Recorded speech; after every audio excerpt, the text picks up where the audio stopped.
Hace unos días estuve escuchando la radio y escuché en la radio la historia de aquí, localmente, en Monforte del Cid, se había encontrado a unas personas que habían robado más de 3.000 euros de uva de mesa. Pues el robo ya habían incautado cientos de kilos de uvas. O sea, no estaban sencillamente cogiendo algunas uvas al pasar por los campos, habían ido con furgonetas para poder sustraer el trabajo de estos granjeros, para poder venderlo así ilegalmente y beneficiarse. ¡Qué historia! Qué triste para los que habían trabajado y cuidado estos campos y luego que alguien venga a última hora para robar, para vender y así beneficiarse del trabajo de los demás. Y esto nos lleva a lo que es el octavo mandamiento, ese mandamiento que tiene que ver con el respeto de las posesiones ajenas. Vamos a lanzarnos a nuestro estudio para hoy. Hemos estado estudiando estos 10 mandamientos, hemos visto como los primeros 5 mandamientos llamamos o solemos llamarlo los mandamientos que tienen que ver con la primera tabla de la ley, tienen un enfoque vertical y nos hablan o se resumen el mandamiento: amarás al Señor tu Dios con todo tu corazón, con toda tu alma, con todas tus fuerzas. Y hemos visto cómo los primeros mandamientos tienen que ver con nuestra adoración a Dios y luego después los siguientes dos tienen que ver con el respeto hacia el nombre de Dios y hacia el día de Dios. Luego después en el quinto mandamiento, este mandamiento bisagra, vemos cómo debemos respetar a padre y madre, y así avalando Dios la autoridad de la casa de los padres. Luego después pasamos a la siguiente tabla de la ley y vimos en el sexto mandamiento ese respeto especial para el prójimo. No matarás, que va mucho más lejos de sencillamente no hacer violencia a una persona, sino que más bien deberíamos incluso amar a nuestros enemigos, incluso. Y en el séptimo mandamiento hemos visto que Dios avala no solamente la relación de los padres, sino también la relación del esposo y la esposa, y Dios manda la fidelidad dentro del matrimonio. Es uno de sus mandamientos. Y esto nos lleva al octavo mandamiento, donde vamos a considerar hoy. Este mandamiento que dice sencillamente: no hurtarás. Así, sin explicación, sin casos, sin nada más. Sencillamente no hurtarás. ¿Qué tiene que ver este mandamiento con nosotros? Espero, desde luego, que podamos decir: no, no, no, yo no voy por ahí robando a la gente. Yo jamás he robado cientos de kilos de uvas de un campo por ahí en Monforte del Cid. Bien, bien, fantástico. Espero que podamos decir esto, pero aún así tiene mucho que decirnos este mandamiento. Así que vamos a lanzarnos a estudiar y ver lo que dicen las escrituras en cuanto a esto. El mandamiento nos dice: no hurtarás, pero detrás de este pensamiento tenemos dos pensamientos que son importantes. Primeramente, el primer pensamiento que debemos considerar es que Dios nos da el derecho de tener posesiones. Creo que este punto igual es evidente, pero es importante.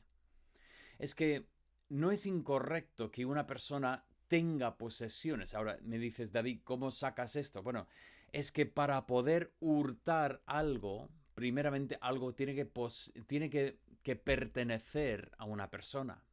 Si es que algo no pertenece a nadie, entonces es imposible hurtar en un sentido. Ahora, si pertenece a todos y una persona apropia esto para sus propios intereses, pues ahí podríamos hablar de hurtar, pero realmente tenemos que tener el concepto de poseer para poder tener algo de hurtar. Y eso es importante empezar en este punto, que para Dios no es un mal uso llegar a poseer algo. Debemos entender que incluso podemos glorificar a Dios con nuestras posesiones, con lo que nosotros hacemos con el dinero que ganamos con nuestros esfuerzos y desde luego que nosotros tengamos una casa, un coche, un huerto, algo que nosotros poseemos, algo no desagrada a Dios. Pero no solamente tenemos aquí ese pensamiento del derecho de poseer, sino también tenemos la obligación de respetar las posesiones ajenas, las posesiones de los demás. Y eso es realmente el enfoque de este mandamiento.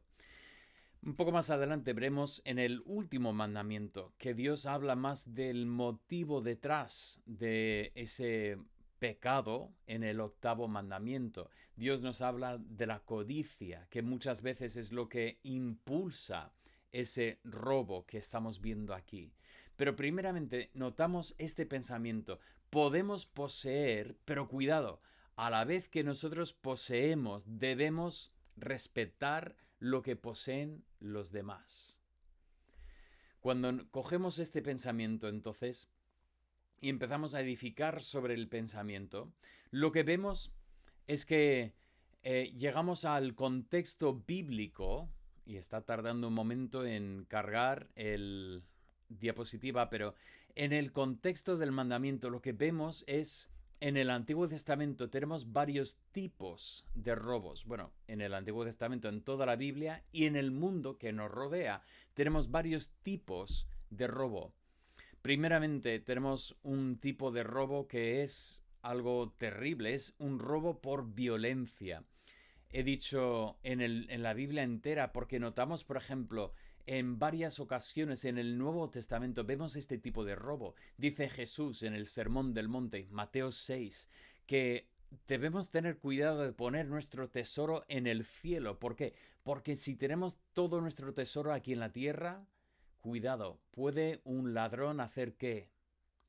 Dice romper y robar. O sea, una persona puede hacer violencia rompiendo la puerta de una casa, entrando con violencia, quizás incluso con amenaza de violencia, y así sustraer las posesiones de otra persona. Nos dice Cristo, debemos más bien poner nuestros tesoros en el cielo, donde no hay ladrones. Y eso es un punto importante. Siempre que estudiamos estos mandamientos vemos este punto fundamental, que estos mandamientos revelan algo del carácter de Dios. Y desde luego, en esta tierra hay que dar este mandamiento, no hurtarás, no robarás, pero en el cielo no habrá necesidad de este mandamiento porque en el cielo no habrá robo.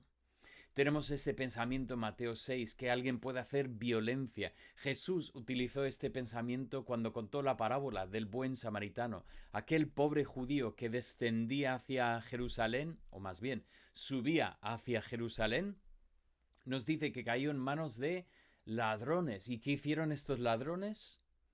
Pues lo dejaron medio muerto, tirado ahí en la cuneta. Y si no llega a ser por aquel samaritano que pasa, seguramente habría fallecido esta pobre persona. Existe todavía hasta el día de hoy mucho robo por violencia. Qué terrible. Tenemos también otro tipo de robo. Tenemos un robo por medio del engaño o la mentira. Aquí, en este tipo de robo, no es necesariamente que alguien haga daño a otra persona directamente físicamente, sino es que emplea astucia para poder quitarle sus posesiones.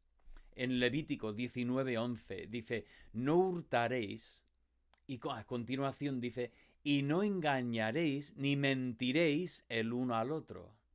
Ese pensamiento de que no solamente es hurtar, hacer violencia o amenazar a una persona, sino incluso es hurtar cuando una persona engaña a otra persona, usa la mentira para poder sustraer sus posesiones. Y desde luego de esto encontramos mucho hoy en día. Muchos se justifican y dicen, bueno, he robado pero no he hecho daño a nadie. Pero desde el punto de vista de la Biblia, este sigue siendo hurtar, sigue siendo robar. Continuamos y encontramos incluso en la Biblia quizás lo que es lo más terrible, es un robo por puro placer. Dice Proverbios 19, 17, que incitan a uno a entrar a robar con ellos y con esta excusa dice, porque las aguas hurtadas son dulces. Hay los que roban, quitan de otros sencillamente porque da placer. Es la emoción del momento. Recuerdo un joven que iba a la escuela con nosotros y lo tuvieron que echar del cole porque había estado robando. No hablo de robar cositas pequeñas, digo de robar y robar y robar hasta realmente tiene un nombre, la cleptomanía, esa persona que digamos que tiene una adicción a lo que es robar. Pero lo curioso, lo que nos llamó la atención, robó una raqueta de tenis. Y lo más curioso es que este joven ni jugaba al tenis. ¿Por qué lo hizo? Lo hizo porque quiso, porque podía. Pero llegamos a un último tipo de robo que encontramos en la Biblia, algo que tenemos que comentar aquí y volveremos a comentar un poco más adelante en este mensaje. El que roba por necesidad. En Proverbios, en 2 ocasiones nos habla de esta persona, una persona que por necesidad roba. Ahora, la Biblia en ningún momento pues dice que esta persona no está pecando. No, esta persona realmente peca cuando comete este pecado. Pero digamos que es un pecado que la Biblia lo pone aparte. La Biblia entiende que hay algo distinto de la persona que roba por necesidad. Comentaremos un poco más sobre el pensamiento, así que guardad el pensamiento en la mente y después volveremos a esto. Pero quiero hacer ese pensamiento rápidamente, porque tenemos en nuestra cultura tenemos el pensamiento del Robin Hood, el que roba a los ricos para poder entregar a los pobres. Y quiero establecer un punto que bíblicamente hablando, eso no es un robo justificado.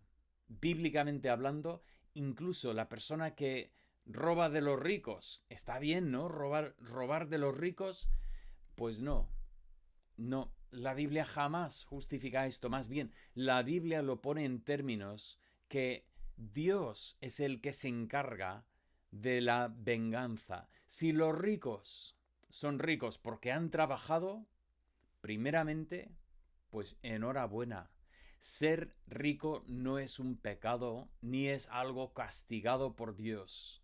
Si una persona ha trabajado y por la gracia de Dios ha recibido inteligencia y puede llegar a ser rico honestamente, enhorabuena. Y si encima esta persona sabe, es sabio y puede emplear su riqueza así de una manera correcta y realmente hacerse a la vez rico para con Dios, esta persona pues está en una posición realmente bendecida. Entonces, ¿qué dice la Biblia? Dice la Biblia que Dios es el que se encarga de la venganza. Si una persona se ha hecho rica realmente pisoteando a los demás, tenemos el caso en Santiago en que Dios condena a los ricos que no han pagado a sus trabajadores lo que merecían. Y realmente el concepto es que han robado, aunque no han quitado necesariamente, solo que no han pagado lo que debían, esas personas tendrán que dar cuentas delante de Dios. Y 3 veces en la Biblia, primeramente en Deuteronomio 32, 35, pero después también en Romanos 12, 19 y en Hebreos 10, 30, Dios repite, mía es la venganza, yo pagaré. Así que no tenemos jamás derecho de robar sencillamente porque nosotros estamos intentando hacer justicia. Eso no es un pensamiento bíblico. Así que la Biblia establece varios tipos de robo y eso es importante porque después tenemos varios castigos en cuanto al robo. Los castigos del robo no contemplan tanto lo que es la motivación detrás del robo, sino más bien lo que es el objeto robado. Ahora, puede sonar un poco raro, pero si estamos hablando del robo de una persona, bien, nosotros hoy en día no llamamos esto robo, más bien lo llamamos una persona que rapta a otra persona. La Biblia es tajante, esta persona ha de morir. Este es el caso de José con sus hermanos. Así lo explica él.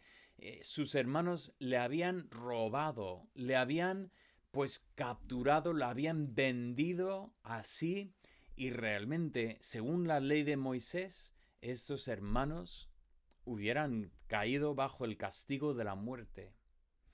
Pero si continuamos, ¿qué pasa con un robo que tiene que ver con las posesiones? Vamos a decir, el animal de una persona. Y la respuesta es que la ley siempre pedía una restitución. No solamente una restitución uno por uno, sino que si hacía daño al animal, una restitución que involucraba varios animales más.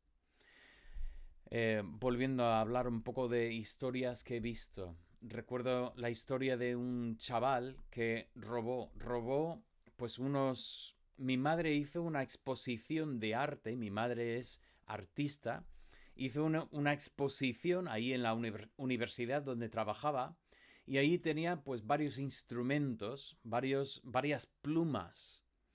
No eran de un valor excesivo, pero eran pues cosas artesanas. Y cuando recogía notaba que le faltaba, pero una cosa de estas que decía, pero ¿qué habrá pasado? ¿Lo saqué? ¿No lo saqué? ¿Estaría en casa? A lo mejor lo perdí.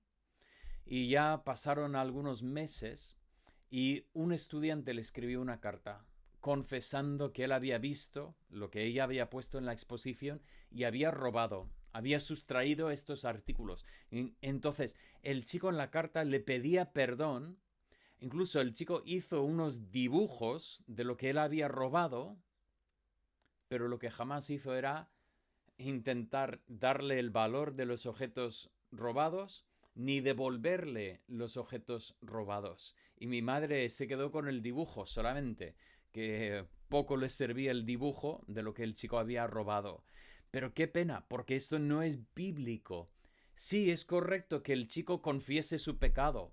Eso es correcto. Pero el chico tendría que haber también hecho restitución por lo que él había robado.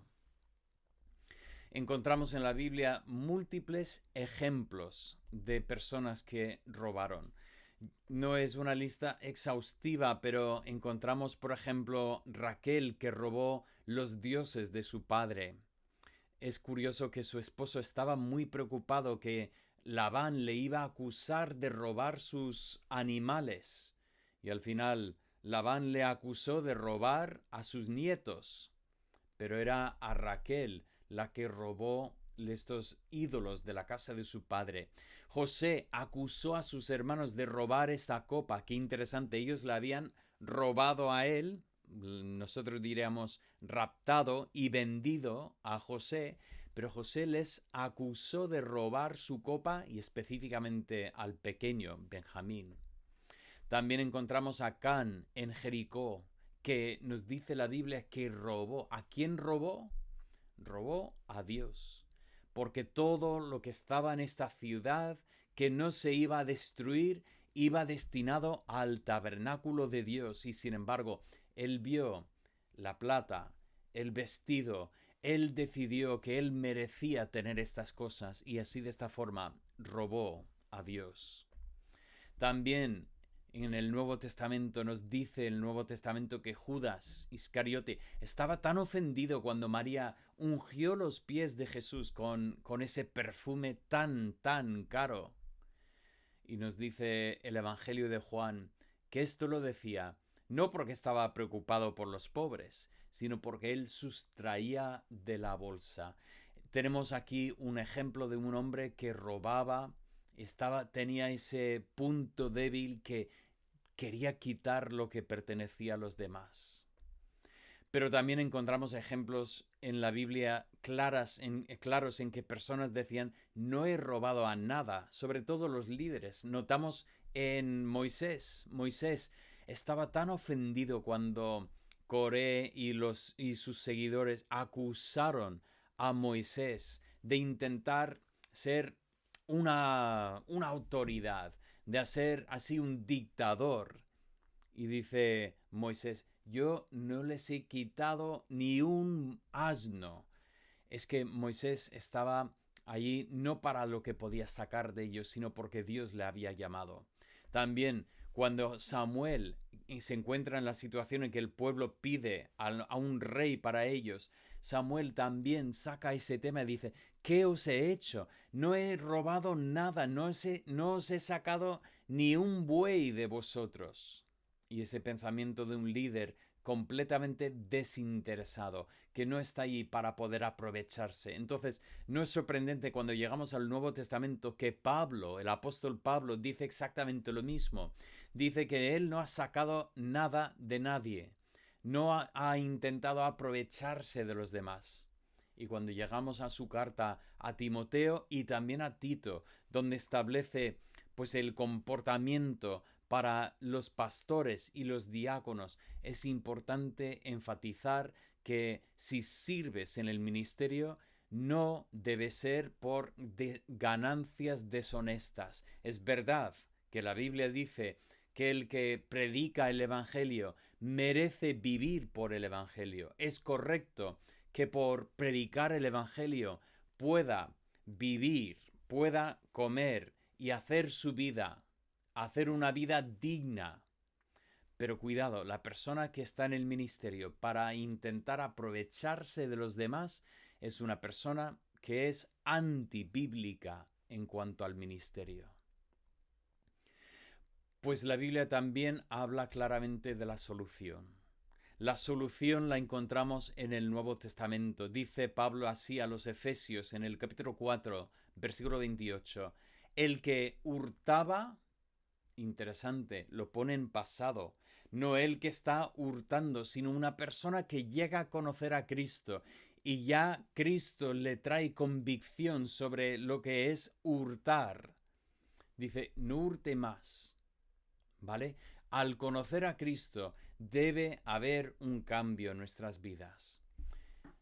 Y el cambio viene no solamente en lo que ya no hace, sino en lo que ahora sí hace, sino trabaje haciendo con sus manos lo que es bueno. Aquí tenemos este pensamiento del que antes utilizaba sus manos para poder aprovechar del trabajo de los demás. Ahora ha de trabajar. ¿Ganará menos? Igual sí, pero será honrado en lo que hace. Pero nos dice que debe esforzarse de la misma forma que se esforzaba antes para robar a los demás. Ahora debe esforzarse por hacer el bien. ¿Por qué? Porque ahora debe intentar tener para compartir con el que padece necesidad. ¿Recordáis cuando hablamos hace un momento del que hurtaba por necesidad? Esta persona que hurtaba por necesidad, vemos que es pecado. Es pecado hurtar porque tienes hambre. Entonces, ¿qué pasa? ¿Debe morir su familia de hambre? No, la verdad es que los que podemos debemos estar buscando ayudar a las personas. Ahora, es verdad que tenemos que tener cuidado con cómo ayudamos. Cuando vemos a la persona que está en la puerta del supermercado pidiendo, este versículo no me dice que sencillamente debo tirarle dinero y así ya tengo la satisfacción de que estoy haciendo bien. Tampoco es necesariamente que debo suponer que yo pago mis impuestos y de mis impuestos hay ayudas para la gente pobre y por lo tanto no tengo que pensar en nadie. Pero debo usar sabiduría. Si esta persona, si le conozco y sé su situación, puedo ayudarle de manera específica. Si no le conozco, igual le puedo ayudar, pero de manera sabia. Muchas veces que he visto a una persona así, le he preguntado, ¿qué es lo que necesitas? Si la persona dice, no, solo necesito dinero, dame dinero. Pues yo lo siento, yo no doy dinero así de esta forma y se lo digo, perdón, no doy dinero, pero si tienes una necesidad específica, me encantaría poder comprarte un poco de leche, pues algunos huevos, algo para poder suplir la necesidad que tienes. Creo que cuando hacemos esto, glorificamos a Dios. Y si encima podemos hacerlo de una manera, no en que hablamos de una iglesia. Por favor, nunca debemos sacar a la iglesia, debemos sacar a Cristo. Debemos comentarle, pues me gustaría darte esto en el nombre de Cristo. Cristo me ha salvado a mí y y yo quiero usar lo que Dios me ha dado para poder ayudarte a ti hoy. Hacemos bien en hacer esto. Y por lo tanto, nos lleva a un pensamiento que realmente lo que tenemos aquí es un enfoque en los demás. Y tenemos una historia en el Nuevo Testamento que es muy interesante. Es la historia de Zaqueo. Y en esta historia nosotros vemos que cuando Dios entró en el corazón de Zaqueo, hubo un cambio enseguida. Y ese cambio se manifestó primeramente en su enfoque en los demás. Zaqueo dice, si yo he defraudado a los demás, ya no lo voy a hacer. En el pasado, si lo hice, ya no voy a hacerlo. Incluso voy a dar mis posesiones para los pobres. Voy a dar para suplir la necesidad de los demás. Aquí tenemos ese enfoque en los demás, pero Zaqueo no termina allí, sino que también lo que hemos comentado antes, es bíblico que haya una restitución. Y Zaqueo dice, y si en algo he robado, ahora voy a devolver 4 veces lo que he robado. Ese pensamiento de que voy a intentar pues hacer remedios por el mal que he hecho con estas personas. Hay veces que hay personas que han robado y es imposible recordar todo lo que se ha robado en su momento. Pero si nosotros podemos recordar lo que hemos robado, debemos siempre hacer restitución. Pues hemos en esta serie de mensajes siempre terminado con este punto, los 3 propósitos de la ley. Y hemos dicho que en primer lugar la ley refleja el carácter de Dios. Qué interesante el pensamiento. Dios no toma lo que no le pertenece. Dios no ha venido a este mundo para intentar expropiar algo para poder tenerlo Él. Más bien, si miramos la información bíblica, encontramos que todo ya pertenece a Dios. Ese pensamiento lo tenemos en Deuteronomio 10:14, Génesis 14:19, también en el libro de Job 41:11, un pensamiento que se repite en Romanos 11:35 y 36. Eso es un pensamiento que vamos a ver con un poco más de detalle esta tarde en el estudio. Pero este pensamiento que Dios tiene todo, nadie puede darle primero para después demandar de sus manos.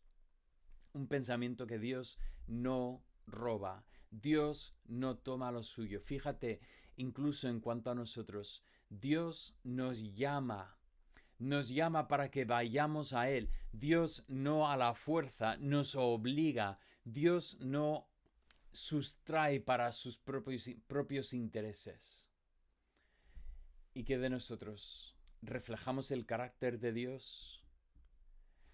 Tenemos que reconocer que robar es un mal común en la humanidad. No solamente ocurre en Monforte, en los campos de uvas, ocurre en todos sitios, todos los contextos. Hay personas que roban por violencia, personas que roban con engaño, personas que roban por necesidad, hay personas que roban por placer, pero la verdad es que hay robo, hay personas que toman lo que no es suyo. Y lo más fuerte de todo es pensar que este texto no nos habla de cuánto hay que robar para que sea delito. Recuerdo hace años en el mercadillo, alguien le robó el bolso a Maribel, le quitó el bolso en el carro del niño. Imaginaos ver a una madre con un niño pequeño y aprovechar un momento en que está comprando para quitarle el bolso. El policía preguntó cuánto dinero había en el bolso y decía, bueno, poco dinero, realmente eran mis documentos. El policía dice, bueno, si fuera por tema de dinero, ellos saben cuánto pueden robar sin que sea delito. Incluso hay casos en que roban una cartera que tiene mucho dinero y ellos dejan la mayoría del dinero ahí porque saben lo que pueden robar y que no sea delito y la línea en que si roban más llega a ser delito. Aquí no tenemos nada parecido. Este mandamiento sencillamente establece una prohibición universal sobre el robo. No debe robar y por lo tanto la ley nos condena. Cuando nosotros hemos quitado aquella pequeña cosa sin que nadie lo viera, cuando nosotros hemos aprovechado un momento para realmente quedarnos con algo que pertenecía a otra persona, pero es que nos gustaba. Cuando nosotros hemos engañado a una persona un poco para conseguir que esta persona nos diera algo, cuando hemos hecho esto, y todos somos culpables de hacer esto en algún momento, hemos ofendido el carácter de Dios y no merecemos tener comunión con Dios. Pero la ley no solamente refleja el carácter de Dios, la ley también nos lleva a Cristo. Me encanta la imagen de Cristo en Juan 10:10, donde nos dice que Cristo es el buen pastor. Dice, todos los demás han venido antes, han sido ladrones, han saltado para entrar a robar, para aprovecharse, pero yo soy el buen pastor. Yo no vengo para robar, nos dice Juan 10:10, más bien vino para dar su vida. Tal como vimos antes, debemos trabajar con nuestras manos para poder tener para ayudar a los que tienen necesidad. Cristo es nuestro ejemplo. En vez de robar, Él vino para dar su vida por nosotros, para que nosotros podamos tener comunión con Dios. Nosotros, aunque seamos pecadores, si confesamos nuestro pecado, Él es fiel y justo para perdonar nuestro pecado y limpiarnos de toda maldad. ¿Y qué es lo que agrada a Dios? Pues agrada a Dios cuando nosotros usamos nuestros recursos sabiamente. Como dijimos al principio, no es pecado poseer. Más bien, yo creo que podemos glorificar a Dios por la forma en que usamos nuestras posesiones, por la forma en que usamos nuestro dinero y lo que llegamos a poseer. Podemos glorificar a Dios cuando lo hacemos sabiamente. Desde luego, el que malgasta su dinero, el que tira todo su dinero en cosas que no valen, no agrada a Dios. Debemos usar nuestro dinero sabiamente. Pero también agradamos a Dios cuando respetamos la propiedad de los demás, incluso buscando la manera de emplear lo que tenemos para ser de beneficio y ayuda para los que también tienen necesidad. Y así, esto es lo que Dios nos enseña por medio de este mandamiento. Debemos así agradar a Dios con nuestras posesiones y no debemos respetar las posesiones de los demás. Padre Santo, gracias te doy por este mensaje que tenemos en tu palabra, esta instrucción sobre este octavo mandamiento. Padre, ayúdanos a andar como es digno de ti. Tú sabes cada corazón. Si hemos robado, si hemos sido deshonestos, si hemos aprovechado de los demás, tráelo a nuestros corazones para que podamos confesarlo, arrepentirnos de esto y hacer restitución en estos casos.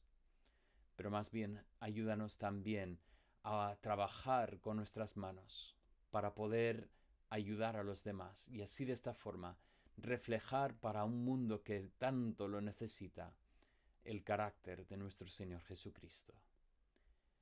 Pedimos esto en el nombre de Cristo Jesús. Amén. Pues que Dios os bendiga y que Dios nos ayude así a andar delante de Él.